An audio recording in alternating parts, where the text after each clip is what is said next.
வள்ளுவரின் கூற்றுப்படி யாரையெல்லாம் உயிரும் கைதுப்பித் தொழும் புலால் உண்ணாதவர். வள்ளுவரின் கூற்றுப்படி யாரையெல்லாம் உயிரும் கைகூப்பித் தொழும் புலால் உண்ணாதவர். P. R. Ambedkar, the annihilation of caste, சாதி ஒழிப்பு. பெரியார் ஈ. வே. ராமசாமி, பெண் ஏன் அடிமையானாள்.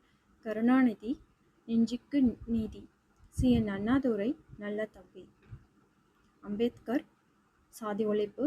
பெரியார், பெண் ஏன் அடிமையானாள். கருணாநிதி, நெஞ்சுக்கு நீதி. அண்ணாதுரை, நல்ல தம்பி. ஈவேரா தமிழர்களுக்கு எதிராக ஒரு பெரிய தாக்குதலை நடத்த சிங்களவர்களை ஊக்கப்படுத்தினார். இது ராங்கு. இவர் தீண்டாமை, சமத்துவமின்மை மற்றும் பாலின அடிப்படையிலான வேறுபாடுகளின் தீமைகளை ஒழிக்க பாடுபட்டார். கரெக்ட். இவர் ஜாதி மத நிறுவனங்கள் மற்றும் ஜமீன்தாரி முறையும் ஒழிக்க பாடுபட்டார். Correct. So second, third correct. பெரியாரின் சிந்தனைகள் வைரத்தை போன்று வலிமையானவை. ஆனால் அந்த வைரத்தின் வெளிச்சத்தை அண்ணாவின் இதயத்தில்